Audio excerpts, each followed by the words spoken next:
सास की वापसी। ये कहानी बहू के उस कर्तव्य को बताती है जिसकी उम्मीद में हर माँ अपने बेटे के लिए लड़की लाने का सपना देखती है।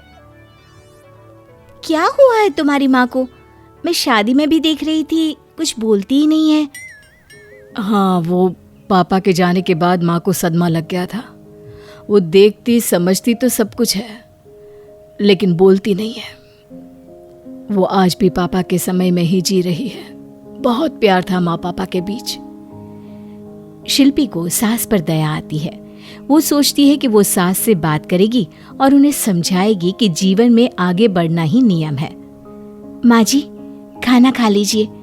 वो क्या है ना, आपके सोने का वक्त हो रहा है।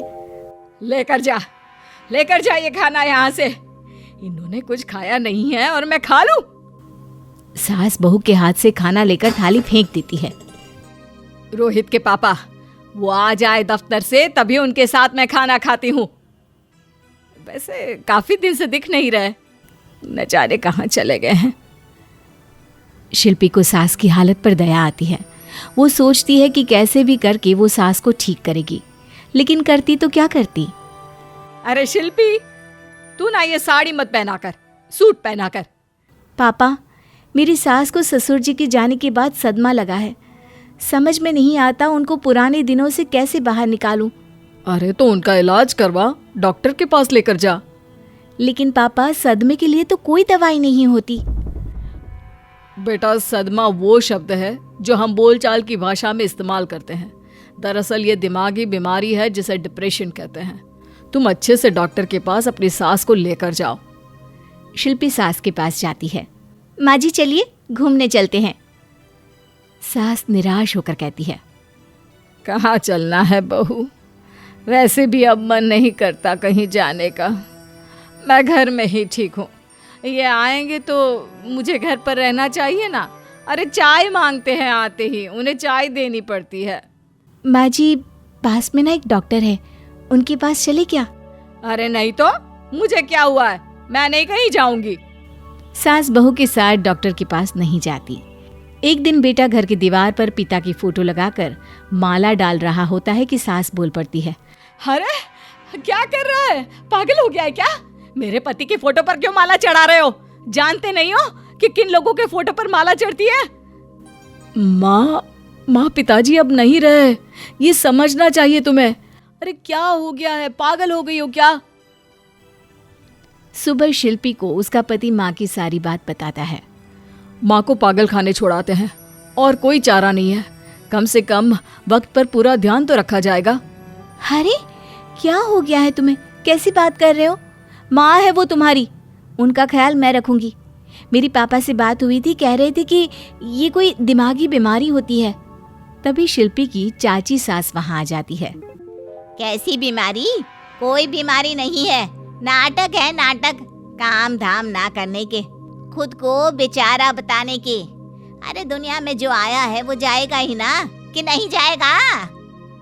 सही बोल रही हो चाची। अरे पापा को गए 3 महीने हो गए, मेरी शादी हो गई है। ये नहीं कि बहू के साथ अच्छे से वक्त बिताए। शिल्पी की नजर बाहर बैठी सास पर पड़ती है, जो बिल्कुल गुमसुम चुपचाप बैठी होती है। क्या चाची, वैसे भी आपके घर में भी जब से भाभी आई है, आप भी तो काम नहीं करती। माँ को क्या जरूरत है काम की, जब मैं आ गई हूँ तो? अरे तुम माँ को जानती नहीं हो। ये पापा थे तब भी पापा के पीछे लगी रहती थी। हर काम सिर्फ पापा के लिए करती और उन्हीं के कहने पर करती। देखो, मैं समझ सकती हूँ, माँ जी पिताजी से काफी जुड़ी थी, लेकिन पिताजी के जाने के बाद वो उन्हें भूल नहीं पा रही हैं।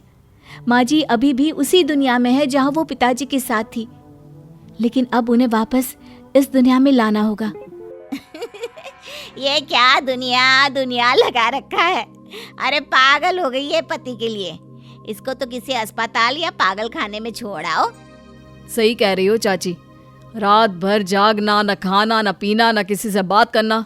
इनका एक ही गुजारा है कि इन्हें किसी पागल खाने ही छोड़ाते हैं।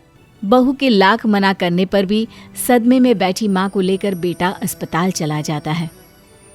माँ, आज से तू यहीं रहना, मैं जा रहा हूँ। माँ, जो कि दिमागी रूप से बीमार थी, बेटी को बस जाता हुआ देखती है। घर आते ही बहू पूछती है, आसपास के लोगों को तुमने देखा? कैसा पागलों जैसा व्यवहार कर रहे थे। माँ वहाँ कैसे रहेंगी? अरे तो यहाँ कैसे रहेंगी? वहाँ रहेंगी तो डॉक्टर की निगरानी में रहेगी ना। समय से दवाई खाना, वरना याद है कैसे खाने की प्लेट को फेंक दिया था। और माँ को दवाई की भी जरूरत है। बहू को अब घर में सास के बिना चैन नहीं मिलता। वो सोचती है कि क्या पागल खाने में रहने से उसकी सास ठीक हो जाएगी। पति से लाख कोशिश करती है कि वो सास को घर ले आए, पर वो नहीं मानते। फिर एक दिन, माँ जी देखिए, मैं आपके लिए क्या खाने के लिए लेकर आई हूँ, आपकी फेवरेट बेसन के गट्टे।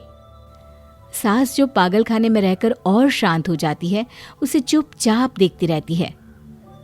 ये नहीं आए लेने मुझे, यहाँ ठीक नहीं लगता मुझे। हाँ हाँ माँ जी, घर चलेंगे ना हम, लेकिन उससे पहले आप मेरे साथ चलिए। बहू सास को पार्क में ले जाती है। माँ जी देखिए, कितनी खुली साफ हवा है, यहाँ जोर जोर से सांस लेने से मन हल्का हो जाता है। वो सास को योगा कराने ले जाती है। ऐसे लोगों को योगा जरूर करना चाहिए, इससे शरीर ठीक होता है और खासकर दिमाग। तो रोज 1 घंटे के लिए आप अस्पताल जाकर इनको योगा की ट्रेनिंग दे सकते हैं क्या? हाँ हाँ, क्यों नहीं, हमारा तो काम ही यही है। वैसे आप अपना काम निभा देना, फीस वक्त से दे देना। अब क्या था, सुबह शाम बहू अस्पताल जाकर सास को वॉक पर ले जाती। दवाई के साथ योगा, सास की तबीयत धीरे धीरे ठीक होने लगती है। एक दिन, बहू मैंने तो सोच लिया था कि जीवन खत्म हो गया है, लेकिन तूने मुझे संभाल लिया। कैसी बात कर रही है माँ जी? सास के बिना ससुराल अच्छा नहीं लगता। मैं जानती थी कि आपको किसी बात का सदमा लगा है और सदमे से निकालना जरूरी था। चलिए घर चलते हैं। नहीं बहू। बहू हैरान हो जाती है। कैसी बात कर रही है माँ जी? घर आपका है, आपको संभालना है, मेरा साथ देना है। माँ जी, सदमा किसी भी चीज का लग सकता है, लेकिन उसे पागलपन मानकर जिंदगी की उम्मीद छोड़ना गलत है। चलिए, मैं आपको घर ले जाने आई हूँ। माँ बहू के साथ घर जाती है, जहाँ बेटा माँ को देखता ही रह जाता है। क्या देख रहा है? और पूरे घर में पापा की फोटो क्यों नहीं है? पता है ना, किसी के चले जाने के बाद उनकी फोटो पर हार लगाया जाता है।